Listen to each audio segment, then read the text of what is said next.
हरि ओम तत्सत। आज की कथा में गीता जी में परमात्मा और जीवात्मा के स्वरूप का वर्णन है। प्रथम भाग। जीवात्मा परमात्मा च तत्त्वतो भिन्न एव च लक्षणेषु द्वयोः साम्यं कृष्णेन कथितं स्वयं। उपासना की दृष्टि से परमात्मा के तीन स्वरूप माने गए। सगुण निराकार, निर्गुण निराकार और सगुण साकार। सौंदर्य, माधुर्य, ऐश्वर्य आदि दिव्य गुणों से युक्त और प्रकृति तथा उसके कार्य संसार में परिपूर्ण रूप से व्यापक परमात्मा सगुण निराकार कहलाते हैं। जब साधक परमात्मा को दिव्य गुणों से रहित मानता है, अर्थात साधक की दृष्टि में केवल निर्गुण परमात्मा की तरफ ही भाव रहता है, तब परमात्मा का वह स्वरूप निर्गुण निराकार कहलाता है। सगुण निराकार जब परमात्मा अपनी दिव्य प्रकृति को अधिष्ठित करके अपनी योग माया से लोगों के सामने प्रकट हो जाते हैं, तब वे सगुण साकार कहलाते हैं। इन तीनों स्वरूपों का वर्णन गीता जी में हुआ है। अब सगुण निराकार अभ्यास योग से युक्त एकाग्र मन से परम पुरुष का चिंतन करते हुए शरीर छोड़ने वाले मनुष्य उसी सगुण निराकार को प्राप्त होते हैं। गीता जी के 8वें अध्याय के 8वें श्लोक में वर्णन है। जो सर्वज्ञ, पुराण, सबका शासक, सूक्ष्म से सूक्ष्म, सबको धारण करने वाला, अचिंत्य रूप, अज्ञान से बहुत दूर और सूर्य की तरह प्रकाश स्वरूप हैं, उनका चिंतन करते हुए चलायमान मन से नहीं, अचल मन से एवं योग बल के द्वारा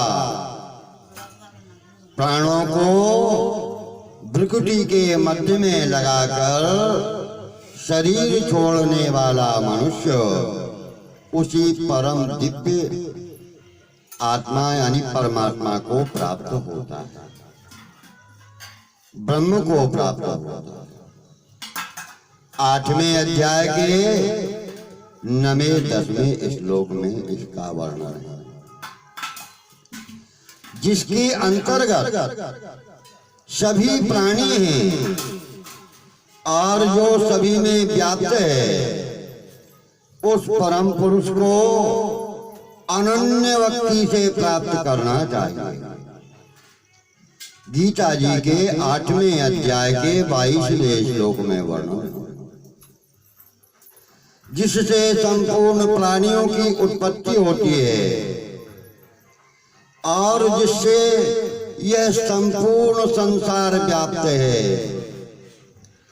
उस परमात्मा का अपने कर्मों के द्वारा पूजन करके मनुष्य सिद्धि को प्राप्त हो जाते हैं। 18वें अध्याय के 46वें श्लोक में वर्णन है, निर्गुण निराकार, जिसको वेद वेदता यानी वेद को जानने वाले लोग अक्षर ब्रह्म कहते हैं।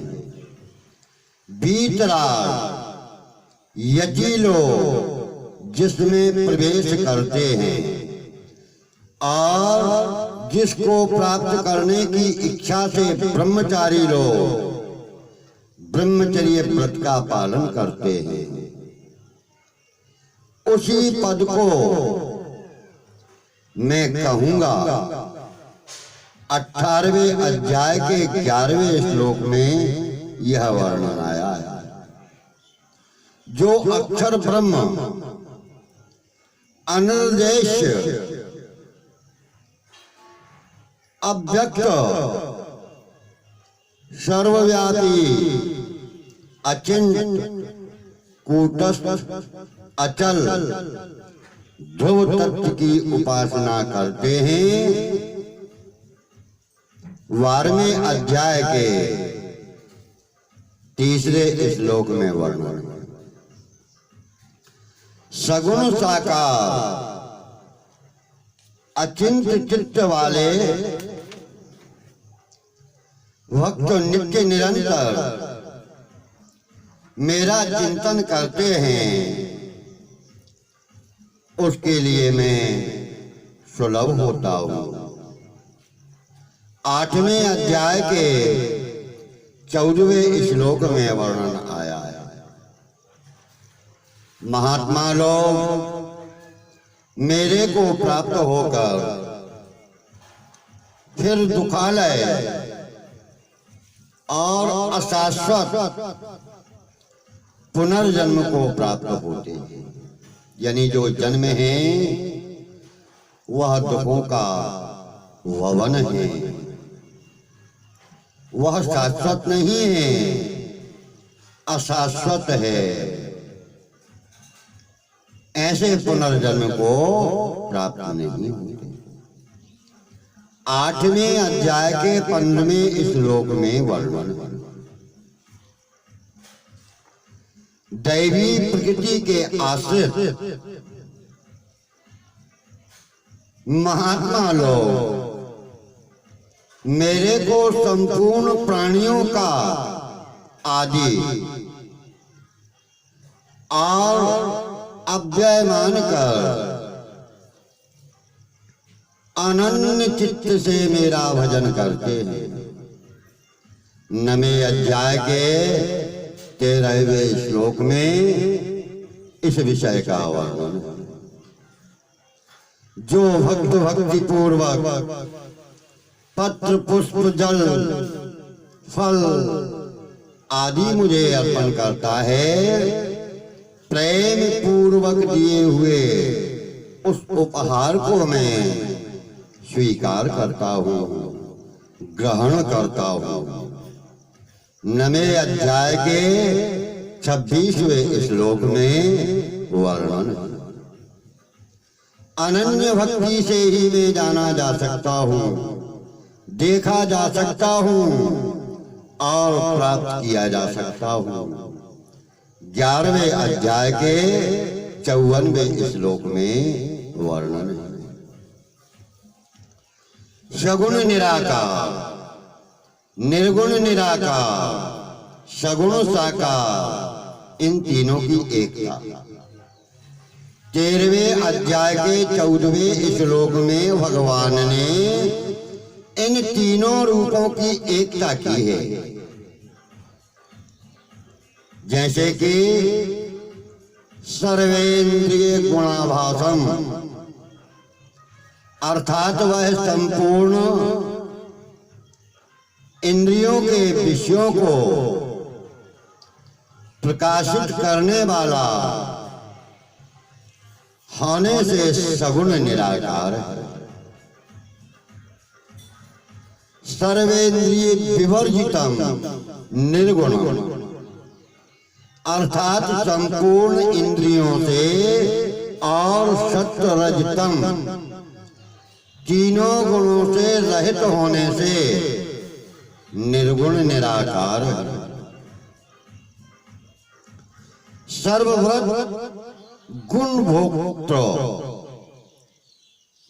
अर्थात संपूर्ण संसार का भरण पोषण करने वाला और गुणों का भोक्ता होने से सगुण साकार है। इसके सिवाय और जगह भी तीनों रूपों की एकता बताई गई है।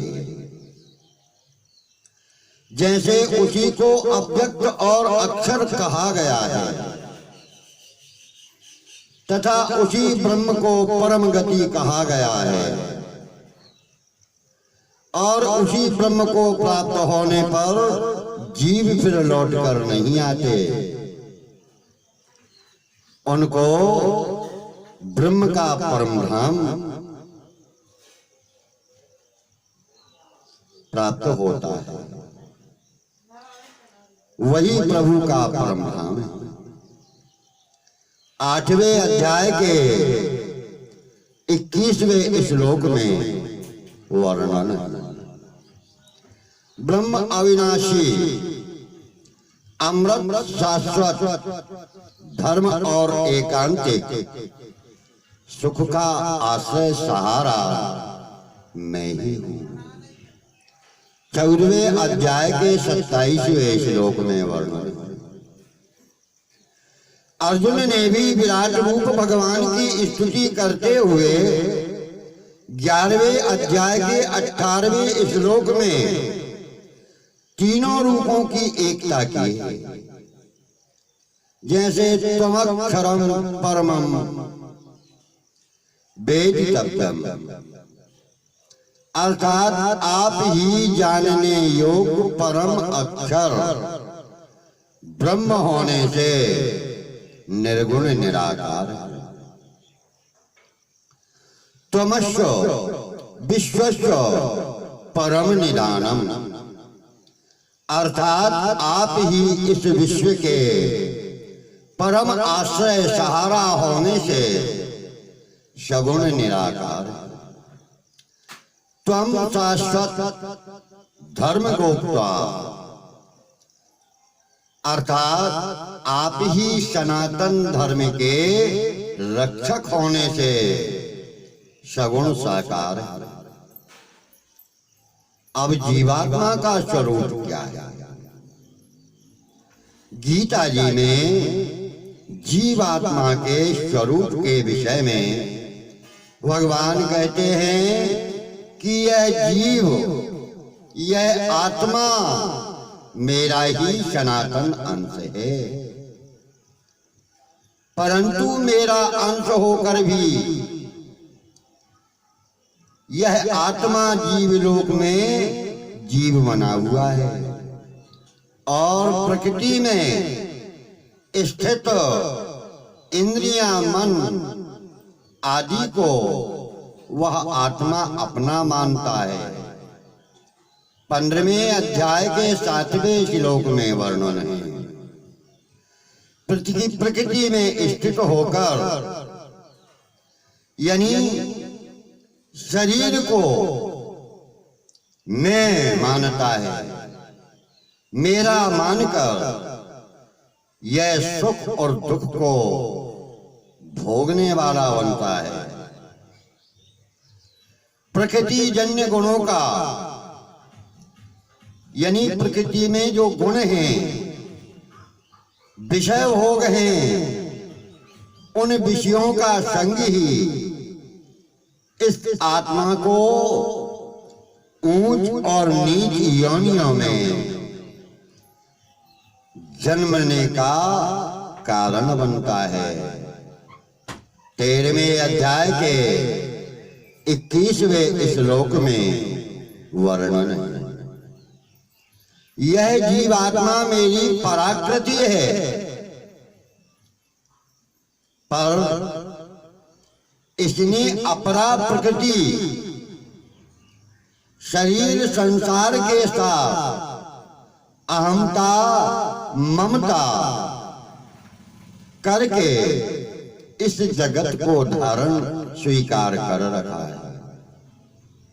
7वें अध्याय का 5वें श्लोक में वर्णन है। अपरा प्रकृति के साथ इस परा प्रकृति का संबंध होने से ही संपूर्ण प्राणियों की उत्पत्ति होती है। 7वें अध्याय के 6वें श्लोक में 13वें अध्याय के 26वें श्लोक में वर्णन है। इस जीवात्मा का वर्णन दूसरे अध्याय के 11वें से 30वें श्लोक तक देही शरीरी नित्य अविनाशी अप्रेमय आदि शब्दों से किया गया है। इसी को 15वें अध्याय के 16वें श्लोक में अक्षर कहा गया है। तात्पर्य यह है कि वास्तव में यह परमात्मा का अंश होने से परमात्मा स्वरूप ही है। राग के कारण प्रकृति के कार्य शरीर संसार के साथ संबंध जोड़ने से यह जीव बन गया।